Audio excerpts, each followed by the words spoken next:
¿Qué tal amigos? ¿Qué tal amigas? Aquí una vez más estamos en este Centro Nacional Virtual de las Misiones Pedagógicas de las Escuelas Viajeras que la Segunda República llevó la cultura por más de 7.000 pueblos y aldeas de toda España. Un movimiento que fue sin duda una luz en medio de una gran oscuridad que en ese momento padecía, ¿no?, el mundo rural de nuestro país, muchas veces abandonado, muchas veces olvidado, pero que el gobierno de la República quiso que la cultura, que la educación llegara de una forma directa y además con grandes embajadoras y embajadores a muchos de estos pueblos y de estas aldeas. Las misiones pedagógicas supusieron desde el año 1931 toda una revolución de lo que la educación y la cultura puede ser para un pueblo abandonado.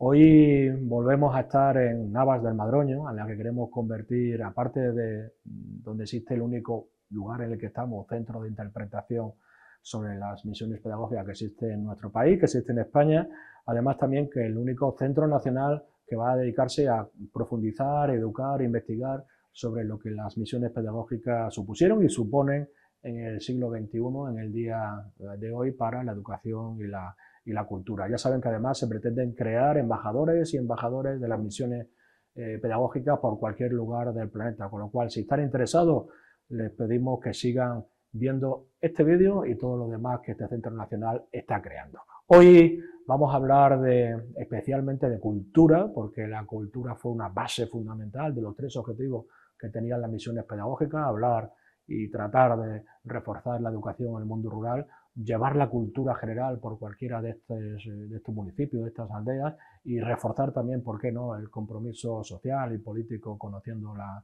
normativas que existían y la participación ciudadana en nuestros municipios. Y para ello hoy contamos con dos personas a las que ya, sin más preámbulo, paso a presentar.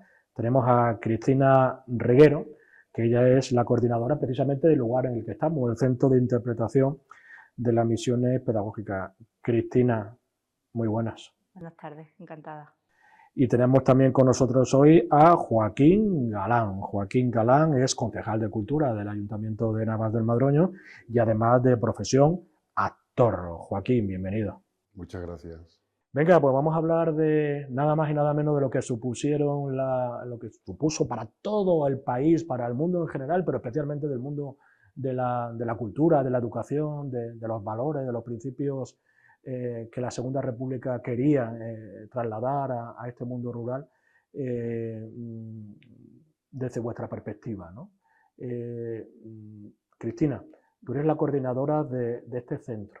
Si tuvieras que explicarle a cualquier persona que nos está escuchando, desde tu perspectiva, ya conociendo un poco lo que aquí se puede ver, como decía, el único centro de interpretación sobre las misiones pedagógicas que existe en todo el país. Mira que llegaron a más de 7.000 municipios y aldeas de todo el país. Si tuvieras que explicar qué son las misiones pedagógicas, ¿qué serían para ti? Pues algo que creó la Segunda República, porque lo que querían es que llegara toda la educación a todas las partes de España, no solamente se centrara en las ciudades. Y lo que pretendían era llevar la cultura de una manera activa, no solamente que aprendieran los niños y los mayores a leer, a escribir, porque toda la cultura no se basa en eso, que vieran lo que era una obra de teatro, una obra de arte, un cine, y eso fue algo grandioso y era lo que pretendían las misiones y la Segunda República. Joaquín, tú que perteneces al mundo de la cultura, si tuvieras que explicarle a una persona que por primera vez escucha esto de las misiones pedagógicas, dirá, ¿esto qué es? ¿Qué le dirías? Sí, hombre, evidentemente yo por edad, aunque soy mayorcito, pero evidentemente yo no lo viví en primer plano, ¿no? Pero sí que intento hacer un ejercicio y es verdad que, como has dicho al principio, yo trabajo en teatro y a lo mejor, evidentemente, hoy en día, digamos, las infraestructuras han cambiado, estamos un poquito mejor. Pero yo todavía sigo y trabajo en una compañía que es muy potente. Estamos mal que yo lo diga, pero es que es así, es muy potente en España, ¿no? Quiero decir con esto que casi como que trabajamos en primera línea, ¿no? en primera división, pero aún así nos encontramos con espacios que dejan mucho que desear si vas con la idea de soy actor, vengo a hacer mi trabajo y veremos con esa, que todos los actores y las actrices somos un poquito en ese sentido orgullosos, ¿no? Pero mira, porque me estaba acordando al principio cuando yo intento imaginar esta gente, los problemas que podrían tener ya solamente el acercarte a los pueblos debía ser difícil. Yo recuerdo, y lo recuerdo con mucho cariño, porque para mí eso en realidad es el teatro y la cultura. En India fuimos a un sitio a hacer una Electra, ¿vale? Y era la primera vez que se hacía teatro occidental en ese sentido. Y entonces trabajamos en un sitio, en un espacio, que era con unas telas de brilli horrorosas, pero los pobres lo que tenían. Pero es que aparte, lo divertido para mí, para mí fue fantástico, es que tuvimos que esperar a que terminara una boda, en ese mismo local, porque era el único local que tenían en el pueblo, el único espacio. Entonces había una boda, y cuando terminó la boda, los actores y las actrices estuvimos recogiendo los manteles de papel, recogiéndolos en bolsa, y luego hacer la función, ¿no? Para mí aquello fue tan bonito porque además la gente, incluso la gente de la boda, luego se quedó a ver teatro, porque para ellos era una novedad, no habían visto nunca teatro. Entonces, creo que ese es el sentido profundo del teatro y de la cultura. En realidad creo que la cultura es lo que nos diferencia de los animales de alguna manera, ¿no? Y lo que potencia las cosas del alma, digamos, de alguna manera, ¿no? Con lo cual, también cuando no tienes medios, es cuando realmente se te dispara la imaginación, ¿no? Y salen cosas muy ricas, muy bonitas. Cristina, en este centro de interpretación, ¿qué se puede ver? Aquí, algo maravilloso. Se transmite lo que querían mostrar los misioneros. Desde el comienzo de las misiones, todas las actividades que utilizaban hasta el final de las misiones con la guerra. Está todo muy bien explicado, es un museo muy atractivo, muy bonito, y la persona sale con una sensación de llegar y de vivir un poco lo que eran las misiones, aunque no sepa prácticamente al entrar lo que son las misiones en sí. Cuando sale del museo pienso que sale con la sensación de decir, qué bonito proyecto. Yo pienso eso. Decía 7.000 pueblos y aldeas de toda España, 196 circuitos por todo el país, casi 600 misioneras y misioneros, nada más y nada menos que 600.000 libros que se repartieron por toda España, que hicieron que 269.325 fueran los lectores, los usuarios de esos libros en 5.522 bibliotecas que se crearon. El coro y el teatro del pueblo llegó a 286 actuaciones y exposiciones con pinturas y reproducciones en 179 localidades.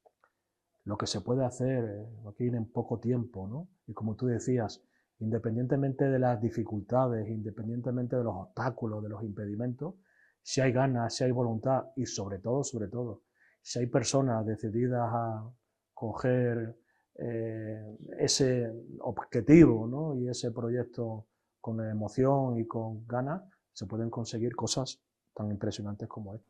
Sí, en realidad es lo único que hace falta. Quiero decir que desde la perspectiva del teatro siempre habrá teatro mientras haya un actor y alguien que lo escuche. Es que entonces si hay voluntad, lo que tú dices, ¿no? Si hay voluntad, si hay ganas de hacer cosas, se pueden hacer cosas y vivir experiencias maravillosas, maravillosas. Yo te puedo contar también un poco, y no quiero ser muy pesado, pero yo trabajo aquí en el pueblo como concejal de cultura y bueno, también como persona que le inquieta de alguna manera la cultura, y creo mucho en la cultura como arma del ser humano, ¿no? Cargada del futuro. Totalmente, totalmente. Entonces, trabajo con mujeres, con un grupo de digo mujeres porque son la mayoría, ¿no? Y ahora estoy precisamente haciendo un montaje, entre comillas. A mí casi me gusta más llamarlo experiencia teatral más que montaje, porque evidentemente, yo siempre lo digo, en las representaciones que hacemos no son actores, no son actrices profesionales, con lo cual, digamos que enfrentan el trabajo, el trabajo digo, agradable, ¿eh? Cuando digo trabajo, para mí trabajar en lo cosas que me gustan no es trabajo, es un placer. Digo que enfrentan el trabajo desde otra perspectiva, ¿no? Ya no tiene sentido del ritmo, de picar los textos, pero tienen otras cosas muy bonitas como es la frescura, ¿no? Cosa que los actores profesionales intentamos muchos años y a veces no lo conseguimos. Entonces, yo imagino que las escuelas viajeras en las misiones pedagógicas en su tiempo, también, igual que llevan las imágenes estas que vemos, ¿no? Que decía también Ricardo, de los niños viendo el cine por primera vez, ¿no? Esa cosa tan fresca, tan bonita, tan de dentro, tan humana. Yo creo que también estaba en los misioneros, ¿no? Porque, por lo que decíamos antes, también un poco, cuando tú vas a un sitio y tienes 3 lentejas y con 3 lentejas tienes que hacer la comida, pues te las ingenias para sacar adelante la comida, ¿no? Y pueden quedar muy ricas.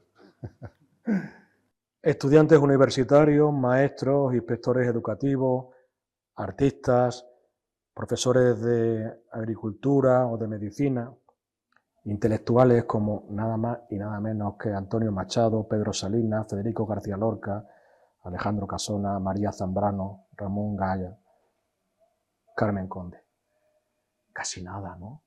Una generación de artistas que decidieron encabezar todo un movimiento porque creían de verdad que hacía falta, que había una España oculta, o mejor dicho, ocultada, que necesitaba tener lo que tenían las ciudades, ¿no? Que era una cada vez más apertura al mundo, pero que tenía que llegar a todos los rincones de la geografía española, entre ellas Extremadura y entre ellas Nava del Madroño, Y ¿no? qué suerte. Cristina.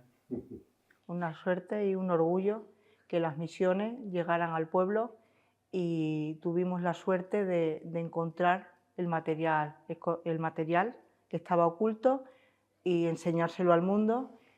Y es una alegría que estéis haciendo esto para mostrarlo y que toda España sepa la joya que tenemos aquí en Navas. Joaquín, llegar una tarde a las 4 de la tarde, cuando después de trabajar casi todo el pueblo se dirige a dar la bienvenida a estos visitantes al mar, no al estilo Mr. Marshall, porque no pasaron de largo, se quedaron durante 5 días, como decía Cosillo, es un aguijón, un estímulo para que, aunque sea poco tiempo, la gente vea que existen otros mundos, ¿no? Pero, ¿qué debió sentir un niño, una niña, un habitante de Nava del Madroño cuando por primera vez ve que un disco que gira de él sale música? Es verdad.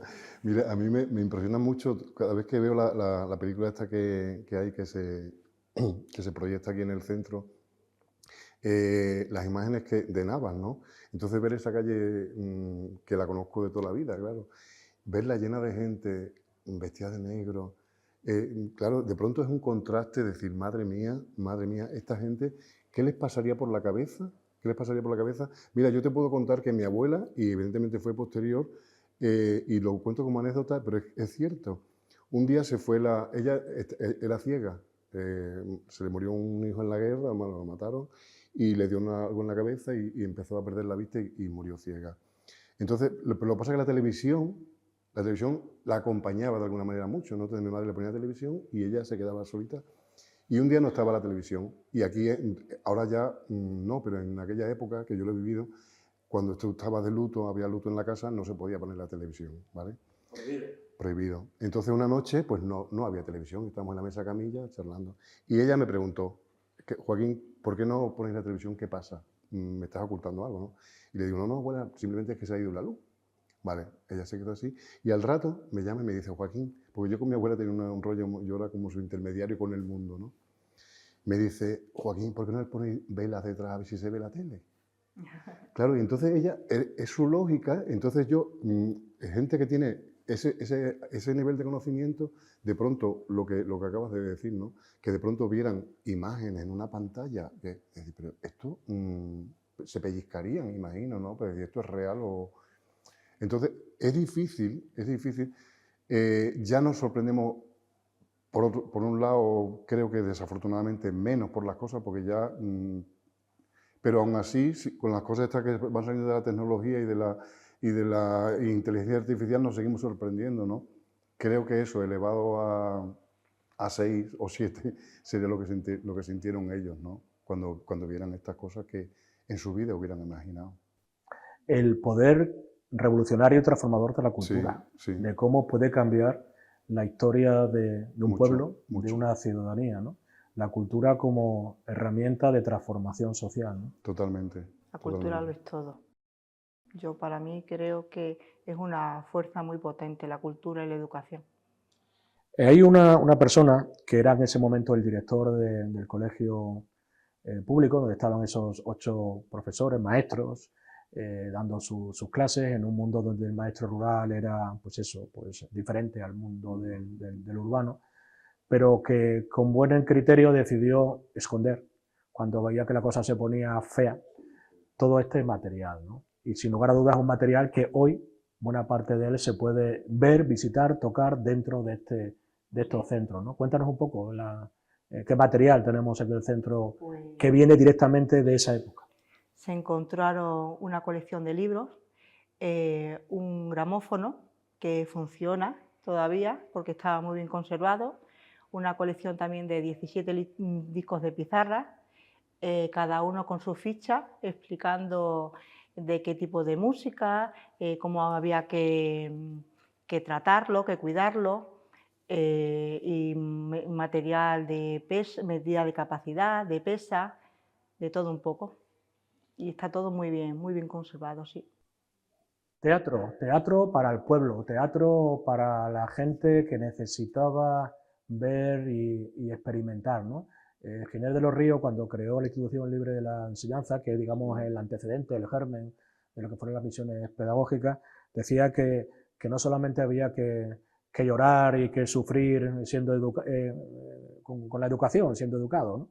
Sino que había también que disfrutar y que había que pasarlo bien, había que divertirse, lo decía el propio Cossío cuando le encargó el gobierno de la Segunda República ir a los pueblos, de que entre otras cosas, aparte de enseñar, había que hacer que la gente se divirtiera, que tenían el derecho también a divertirse. El teatro como forma también de evadirte de la realidad, ¿no? Sí, claro.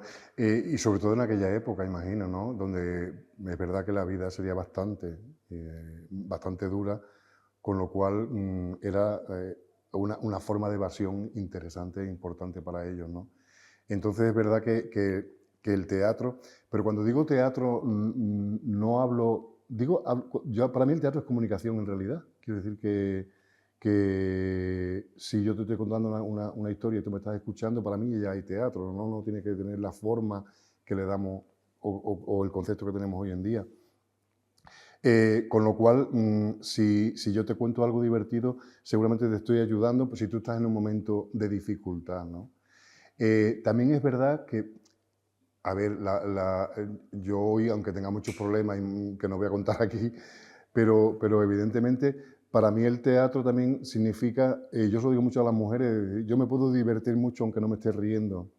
Me puedo divertir porque estoy disfrutando de la poesía, y no obligatoriamente me tengo que soltar, estar siempre con la carcajada, ¿no? Pero sí que creo que en aquella época era muy importante que la gente se riera, como lo sigue siendo hoy, que te recomiendan por lo menos 5 minutitos, 5 minutitos al día para soltar un poco por lo lastre. menos.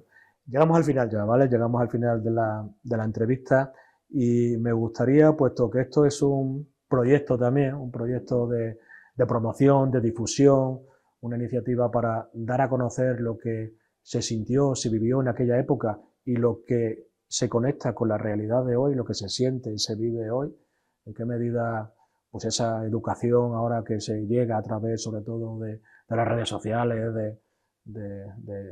online, a través del mundo digital, qué supuso aquello para la gente en su día y qué supone para hoy.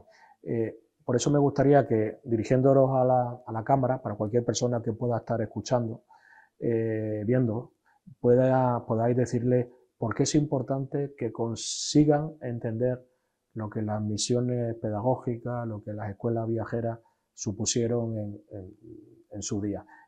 ¿Por qué es importante saber que esto existió, que nació, que creció y que a alguien no le interesó y lo extirpó? No solamente lo quitó, sino que destruyó parte de ese material y que hizo que mucha de la gente que fue protagonista fuera ejecutada o torturada o encarcelada o al exilio. Porque es importante que cualquier ciudadano del siglo XXI conozca qué fueron las misiones pedagógicas. Cristina. Pues yo creo que toda la gente tiene que saber para qué se crearon las misiones, el motivo, y que no deben ser olvidadas porque fue el comienzo de algo grande que debería haber continuado hasta hoy, no debería haberse destruido porque era algo maravilloso y fue algo que nunca el país, si hubiera seguido adelante, hubiera sido un gran país y hay que luchar para que no se olvide todo eso. Sí, yo evidentemente creo que forma parte de nuestra historia, con lo cual estamos un poco casi obligados, ¿no?, a conocerla. Y además es una historia bastante reciente si hablamos desde que estamos en el mundo, ¿no? Con lo cual, es verdad, creo que sigue habiendo todavía ese desfase entre las capitales y los pueblos. En el tema cultural, los pueblos todavía nos queda mucho que luchar. Y creo que conocer lo que esta gente fue capaz de hacer aquí en Nava en 5 días es importante para saber el poder y la fuerza que puede tener la cultura. Pues muy bien, Joaquín, Cristina, muchísimas gracias por haber estado en este programa destinado a dar a conocer ese gran desconocido, ¿no?, que fueron las escuelas viajeras, que fueron las misiones pedagógicas. Si han visto este vídeo, además nos gustaría que lo recomendaran para que otras personas también lo vean, lo disfruten y sepan que pueden convertirse en embajadoras y embajadores de lo que la educación del siglo XXI puede y debe aprender de lo que fue ese movimiento educacional, cultural, cívico, social, solidario, que supusieron esos cientos de viajes que hicieron estos intelectuales, estos universitarios, estos maestros por la España rural, olvidada y oscurecida en muchas ocasiones de nuestros pueblos y nuestras ciudades.